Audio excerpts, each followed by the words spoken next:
My parents favored my twin sister to such an extent that they spent my wedding fund on her. Consequently, I terminated all financial support after rejecting my mother's selfish demand. I am 23 and have a twin sister, Allison, with whom I am not on good terms. I have not spoken to her or my parents for several years. Despite the way I have been treated in the past, we used to be on speaking terms. However, I have kept my distance for the past 2 years and they have not contacted me either. Recently, however, they have reached out to me. Allison is 12 minutes older than me and, as a result, has been regarded as the golden child by my parents. They had originally planned to have just one child, but circumstances changed and they found themselves in a position where they were unable to raise two. By the time they discovered this, it was too late to alter their decision. My mother was reluctant to take any risks, and my uncle, who was under the influence of alcohol, informed me of this around the time I was in high school.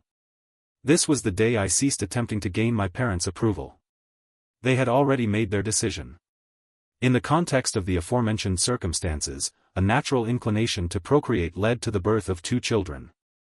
One of these children, Allison, was perceived as being the favored child, while the other, myself, was not. Sibling rivalry between Allison and myself was intense. I attempted to excel in all aspects of life, including academics, athletics, and social interactions, in order to impress our parents. However, they seemed to resent me for outperforming their perceived golden child. Allison, on the other hand, was not particularly interested in surpassing me. She simply wanted to be validated by others. People were willing to validate her, so she would pretend to care about the competition. I concede that she was adept at manipulation and convincing others that she felt hurt when I did things better. This led to a great many people validating her feelings and putting me down to make her feel better. These people included my parents, a couple of our relatives, and even some people from high school.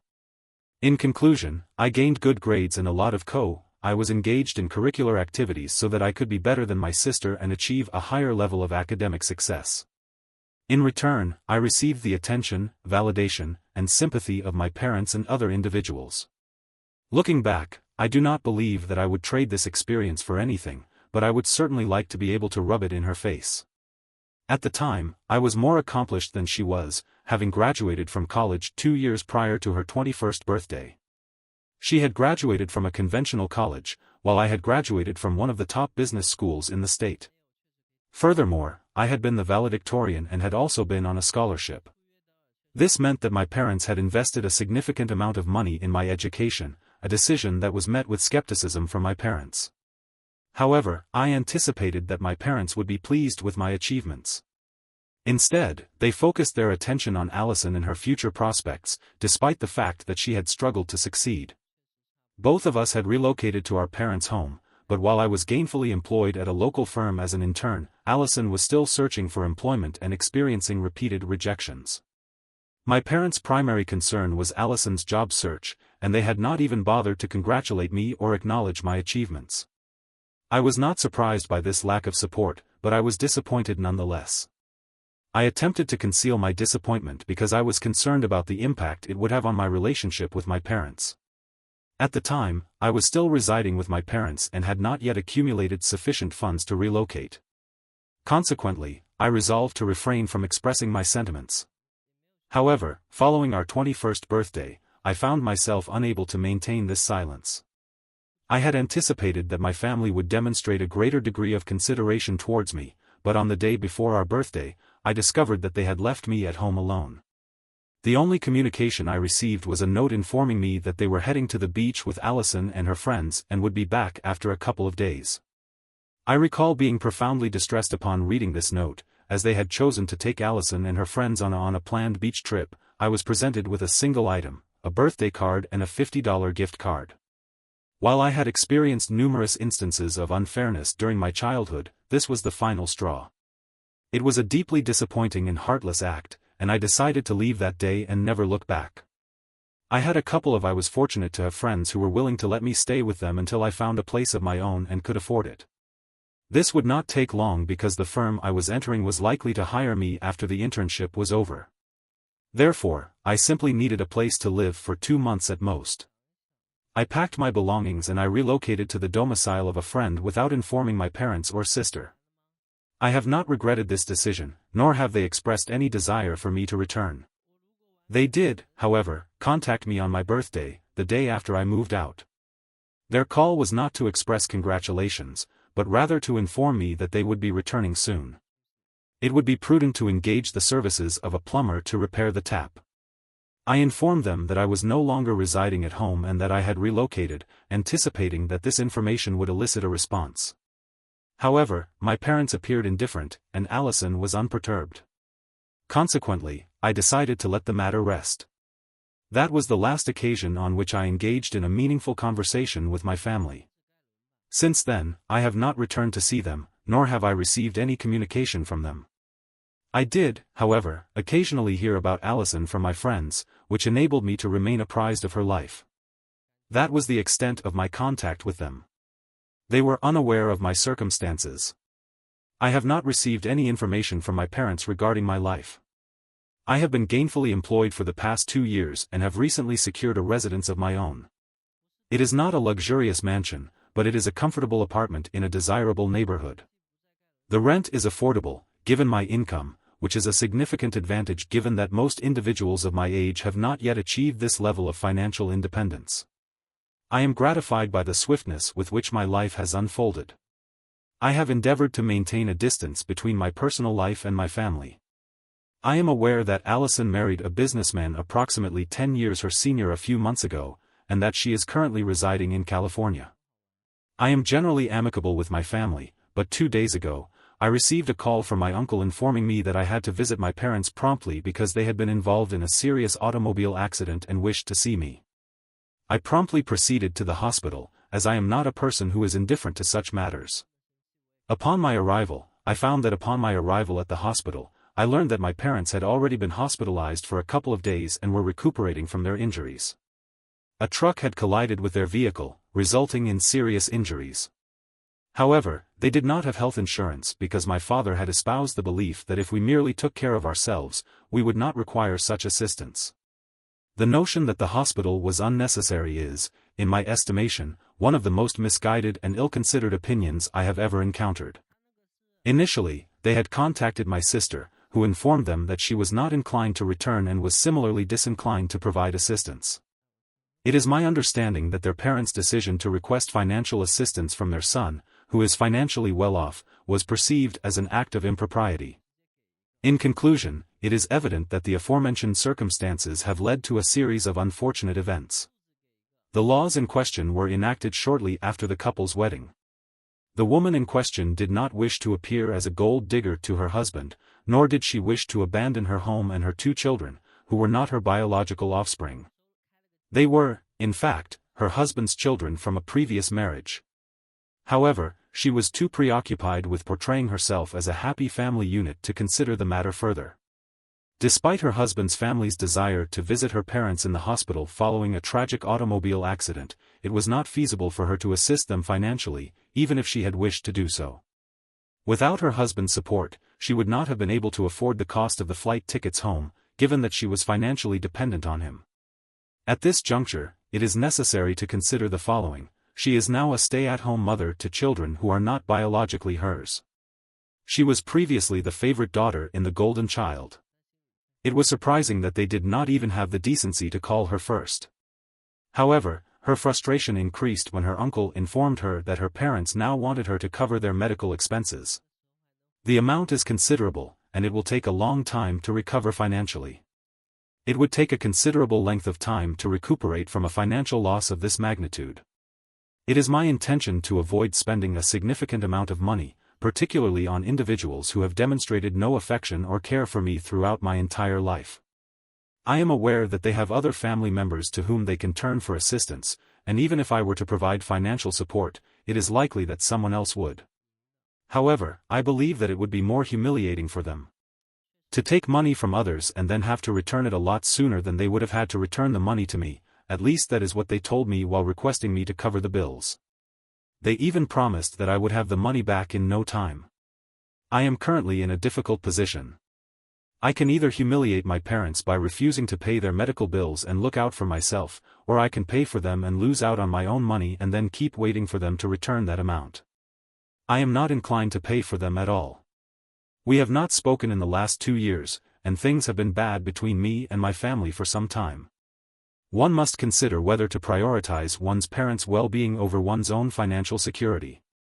On the one hand, refusing to pay the medical bills could result in familial discord and the potential loss of one's own money. On the other hand, if one were to pay the bills, there is the possibility of a future reimbursement. In the interest of transparency, it is important to acknowledge that one is not inclined to pay for their parents' medical expenses. Moreover, there has been a 2-year period of silence between the two parties, during which time the relationship has been strained. As long as I can remember, my parents have been as good as strangers to me. Consequently, I do not feel particularly inclined to help them out at this time. However, that would mean I am no better than Allison, which would be a poor reflection on me. Therefore, I have decided not to help my parents pay their hospital bills after they were involved in a serious car accident. I chose not to assist my parents in paying their hospital bills, as it was a challenging decision. However, I was confident that their financial obligations would be met, eliminating any concern. They had initially sought my assistance due to their reluctance to approach other relatives, exhibiting a self-centered attitude. I have not yet informed them of my decision, as I am uncertain of the appropriate way to convey this information to my family.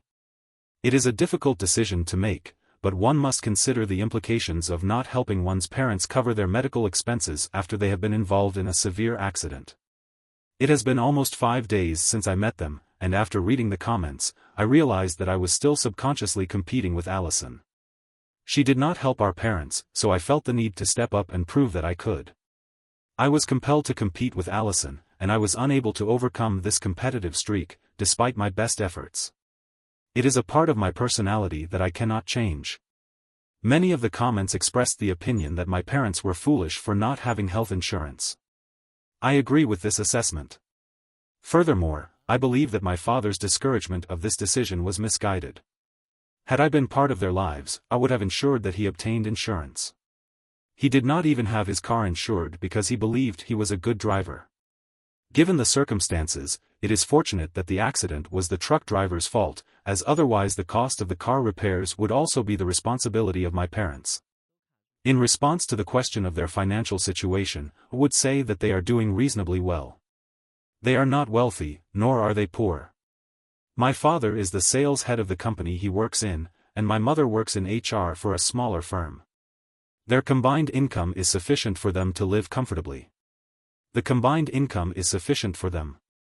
Since they no longer have to support me or Allison, I would posit that they have sufficient resources to support their current lifestyle. However, they could not live extravagantly.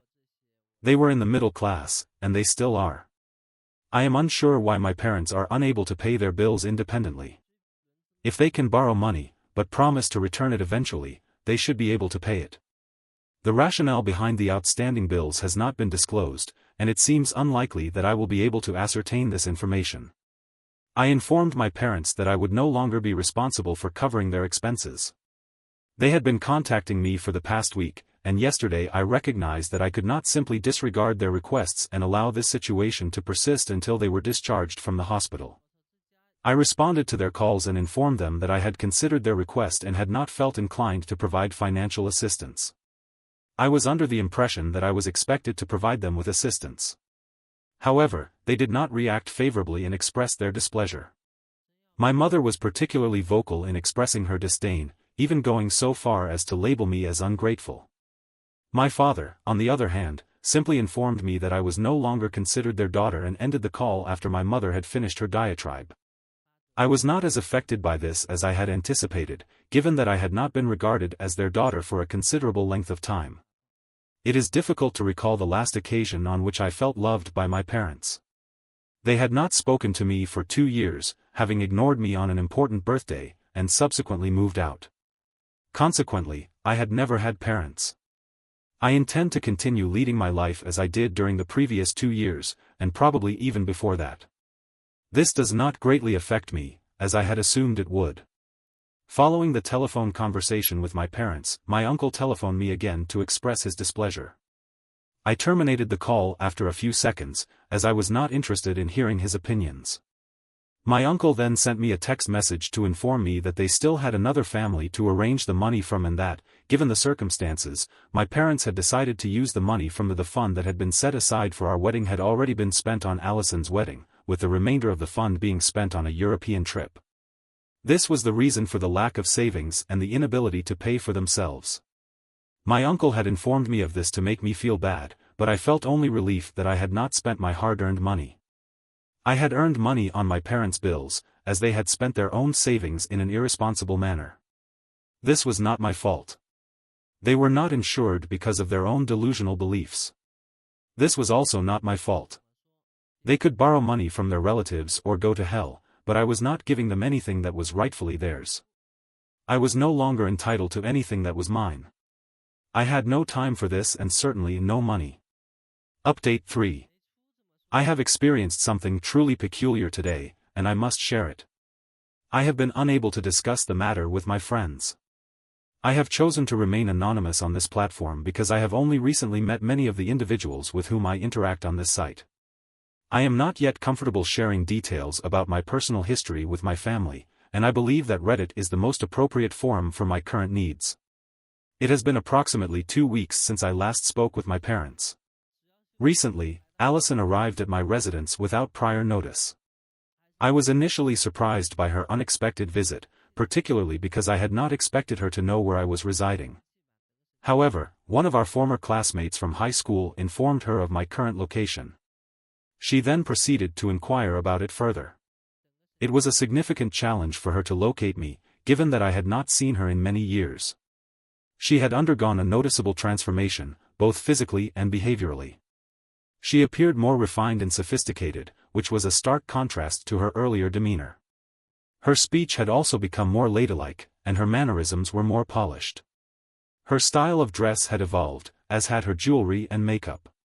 It was as if I was not conversing with the same Allison I had known in the past. Her entire persona seemed to have matured. One aspect that has remained consistent is her personality.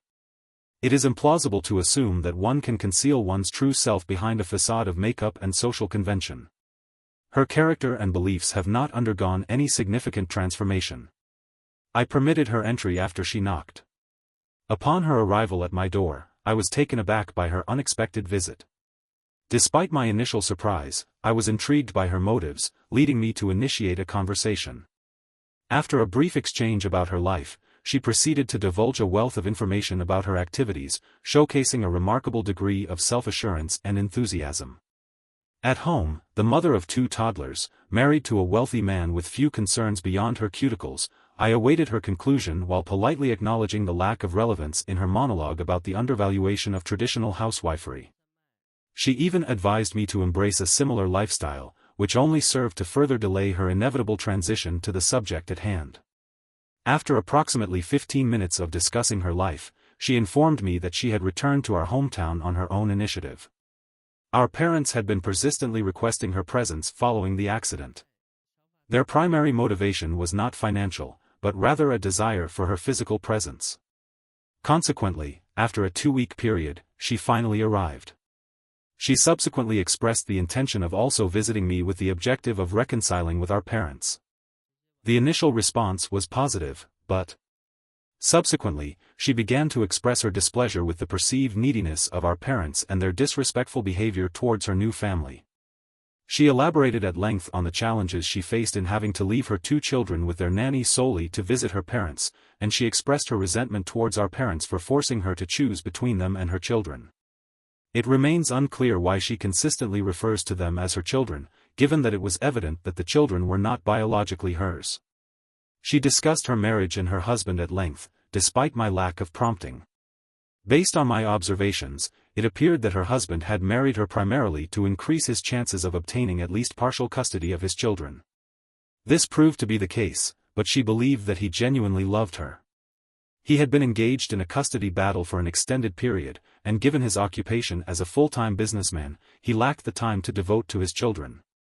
As a full-time businessman, he lacked the time to devote to his children. His ex-wife, the wife, utilized this information against him, but then he announced that he was engaged and was planning to marry as soon as the divorce was finalized. This shifted the balance of power in his favor. Allison informed me of this while boasting about how she had saved those children. However, it seemed to me that her husband had used her. They had not. It was evident that the couple had been acquainted for over a year when he proposed marriage. This indicated that he was not immediately enamored with her. It is uncommon for individuals to fall in love so rapidly, particularly following a divorce. However, she appeared to be blissfully unaware of this, or perhaps she was aware but was willing to overlook it due to the substantial financial benefits. She was willing to accept a role as a mere nanny to her husband's children, as well as the additional responsibility of being a caretaker for her own parents, who had been seriously injured in an accident. She felt that her time with her new family was being compromised by these obligations. She did not love her children and was not related to them. The children were thriving with their nanny, and Allison was ungrateful. I do not have a positive view of my parents, but when Allison complained about her in-laws being overly needy, I was incredulous that this was the same girl they had repeatedly rejected. When she arrived, she informed me that she would be leaving in 2 days. She had promised her parents that she would stay for at least a month, but she claimed that she was already bored of listening to them talk about the accident. She informed me that the accident had been the worst experience of their lives, and that they needed to return home soon. She then requested that I reconcile with them and take her place, claiming that she did not wish to feel the guilt of abandoning her parents when they needed her support. However, she did not follow through with this request. I was aware that they would once again deny me access to their financial resources, as they had done previously. This was likely because they did not discuss me or even consider my existence. Allison was present because she sought to elicit sympathy from me, having had to deal with our parents and having been forced to abandon her family. Allison sought to exploit my sympathy for her own benefit, attempting to enlist me in her role as our parents' emotional support. I was aware of her manipulative tactics and was not deceived. I was not inclined to divulge this information to her while she was at my house, as it would have likely resulted in a confrontation. Instead, I informed her that I would try, but I was aware that I would not succeed. She departed after instructing me to maintain contact, but I was aware that she did not intend to follow through on this request. I was relieved to see her go.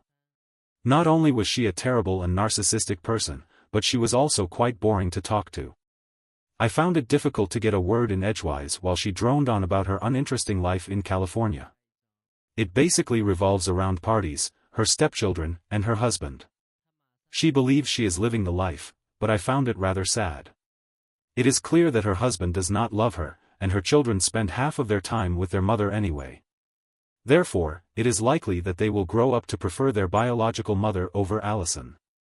From what I have heard, the pain is real, but it is also understandable. The life she has chosen for herself is her own, and the life I choose for myself is going to be one that is far, far away from my family. They are not deserving of even a quarter of my attention or sympathy. Today taught me that I have been right to distance myself from my parents and my sister. I do not want to be part of their lives. They are incredibly selfish and cruel, and I highly doubt that they are even capable of thinking of anyone apart from themselves. I am particularly ashamed of my relationship with Allison. I have severed all ties with her and her family, and I believe that it is unlikely that they will be able to contact me in the near future.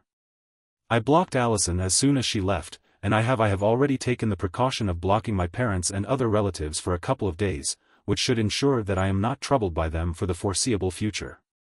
I will pray that they do not attempt to contact me again after this, as I am better off without them.